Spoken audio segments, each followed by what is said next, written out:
ఈరోజు నాగపంచమి ఎపిసోడ్లో ఏం జరిగిందో తెలుసుకుందాం. పంచమి తన గదిలోకి వచ్చేసరికి నాగేశ్వరి పిల్లలిద్దరిని చూస్తూ నిల్చుకుని ఉంటుంది. ఇక తనని చూసిన పంచమికి చాలా కోపం వస్తుంది. ఇక్కడ నీకేం పని నాగేశ్వరి, నా పిల్లల దగ్గర ఏం చేస్తున్నావు? నిన్ను ఇక్కడికి రావద్దని చెప్పాను కదా, ఎందుకు వచ్చావు అని తన్ని కోప్పడుతూ ఉంటుంది. నాగేశ్వరి తనతో అంటూ ఉంటుంది, ఇక తప్పదు పంచమి, నీ పిల్లల్ని నాగలోకం తీసుకెళ్లే సమయం దగ్గర పడింది. నీ చేతుల్లో ఏమీ లేదు.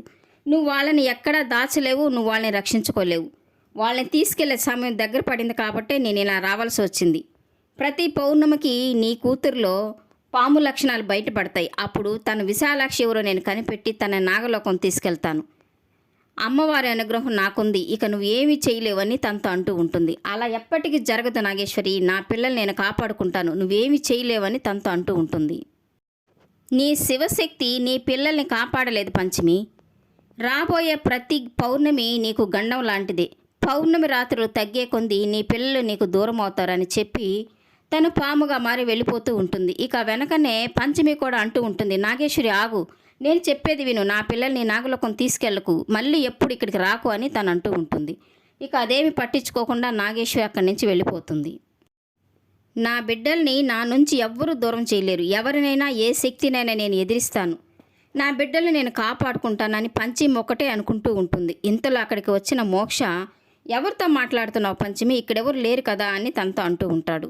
ఇక పంచమి భయంతో వణికిపోతూ ఉండడం చూసి, ఉదయం గుడిలో జరిగిన సంగతి నువ్వు ఇంకా మర్చిపోయినట్టుగా లేవు పంచమి, మనకేం జరగదు, నువ్వు ధైర్యంగా ఉండు, ఎందుకు అలా భయపడుతున్నావు, మన పిల్లల్ని నన్ను శివయ్య కాపాడుతాడని తను చెప్తూ ఉంటాడు.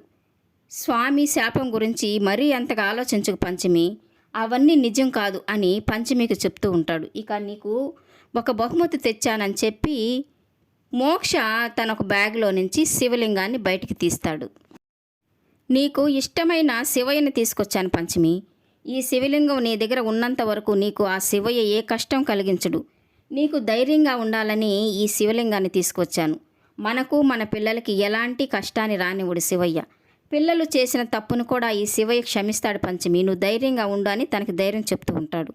ఇక తనకైతే ధైర్యం సరిపోదు, ఎందుకంటే నాగేశ్వరి వచ్చి తన్ని పిల్లల్ని తీసుకెళ్లాలని చూస్తూ ఉన్న సంగతి మోక్షకి చెప్పలేకపోతుంది. ఇక తను అంటూ ఉంటుంది, అమ్మవారి శక్తి మన శత్రువులకి సహాయం చేస్తే అప్పుడు ఏం చేయాలి అని తను అడుగుతూ ఉంటుంది. శివుడు అర్ధనారీశ్వరుడు పంచమి, శక్తి తనలో సగభాగం, తనలోని శక్తి తనని వ్యతిరేకించగలదా అని పంచమికి నచ్చజెప్తూ ఉంటాడు మోక్ష. ఇక పంచమి అనుకుంటూ ఉంటుంది, శివయ్య ఇది నాకు పరీక్ష కాదు, నీకే పరీక్ష. అమ్మవారి వైపు ఉంటావో, నీ భక్తురాలైన నా వైపు నిలుస్తావో తేల్చుకోవాల్సింది నువ్వే స్వామి. ఏదేమైనా నువ్వు నా పిల్లల్ని కాపాడాల్సిందే, ఇక ఆ పరీక్షల్లో నువ్వు నన్ను నెగ్గించాల్సిందే అని తను అనుకుంటూ ఉంటుంది. చిత్ర తన ఫ్రెండ్తో ఫోన్లో మాట్లాడుతూ ఉంటుంది. ఇంట్లో ఒకరికి 3 పిల్లలయ్యారు. అసలు పిల్లలే వద్దనుకున్న జ్వాలకకేమో కొడుకు పుట్టాడు. అసలు పిల్లల యోగమే లేదనుకున్న పంచమికేమో కవల పిల్లలు పుట్టారు. ఆస్తి మొత్తం నా కూతురికే దక్కుతుందనుకుంటే ఇప్పుడు 3 వాటాకొచ్చారు. ఏం చేయాలో ఏం అర్థం కావడం లేదని తనతో చెప్తూ ఉంటుంది. తన ఫ్రెండ్ తనతో అంటూ ఉంటుంది, నేను ఎంతో కష్టపడి నీకు ట్యాబ్లెట్లు పంపించాను కదా, వాళ్ళకి అబార్షన్ అయ్యేలాగా చేయమని, ఎందుకు ప్రయత్నం చేయలేదని తను అడుగుతూ ఉంటుంది. అయ్యో ఏం చెప్తావు ఆ ట్యాబ్లెట్ల సంగతి అని తన గతంలో జరిగిన విషయాన్ని తన ఫ్రెండ్కి చెప్తూ ఉంటుంది. ఎంతో కష్టపడి నువ్వు పంపించిన ఆ ట్యాబ్లెట్ని జ్వాలలకి ఇవ్వాలని పాలల్లో కలిపి తీసుకెళ్తే తను నా చేతే తాగించాలని ప్రయత్నం చేసింది. ఇక పంచమికి కొబ్బరి నీళ్ళలో కలిపిద్దామని తీసుకెళ్తే ఆ పంచమి తెలియగలది, అది తనే నా చేతే ఆ పాలు తాగించాలని ప్రయత్నించింది. ఇక ఏం చేయాలో అర్థం కాకుండా ఆలోచిస్తూ ఉంటే మా అత్తయ్య ఫారెన్ నుంచి తన ఫ్రెండ్ చేత ఒక పౌడర్ తెప్పించింది. ఆ పౌడర్ వాళ్ళిద్దరికీ కలిపి తాగిస్తూ ఉండడం చూసి అందులో ఆ ట్యాబ్లెట్లు కలపాలని ప్రయత్నం చేశాను. ఆ పంచమికి ఎప్పుడూ కాపలాగా ఒక పాము ఉంటుంది కదా, ఆ పాము వల్ల నేను వేసిన ప్లాన్ అంతా రివర్స్ అయింది అని తను చెప్తూ ఉంటుంది.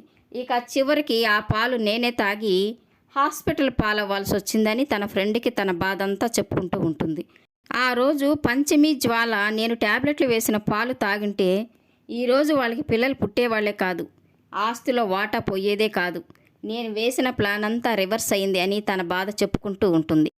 అంతేకాదు మా వారి చేత కూడా తిట్లు తినాల్సి వచ్చిందని చెప్పుకొని తను బాధపడుతూ ఉంటుంది. ఇక తన ఫ్రెండ్ సరేనని ఫోన్ పెట్టేస్తుంది. వైదేహి రఘురాములు పిల్లల జాతకాలు చూపించడానికి పంతులు గారిని ఇంటికి పిలిపిస్తారు.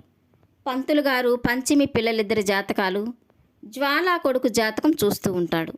గతంలో కులగురువు చెప్పినట్టుగా పంచమి కడుపులో పుట్టేది విశాలాక్షిగా అతను గుర్తించి తను మహాజాతకురాలని చెప్తాడా, నాగాంశతో పుట్టి తను నాగలోకం వెళ్ళిపోతుందని చెప్తాడా, తనని చంపడానికే గరుడ శక్తిగా గణపర్ని పుట్టాడని చెప్పి ఇంట్లో వాళ్ళని భయపెడతాడా? ఇవన్నీ విన్న ఇంట్లో వాళ్ళు వీటన్నింటిని ఎలా ఎదుర్కొంటారో జరగబోయే ఎపిసోడ్లో తెలుసుకుందాం. ఈ వీడియో నచ్చినట్లయితే లైక్ చేయండి, సబ్స్క్రైబ్ చేయండి. ఈ సీరియల్పై మీ అభిప్రాయాన్ని కామెంట్ సెక్షన్లో మెన్షన్ చేయండి. Thank you for watching.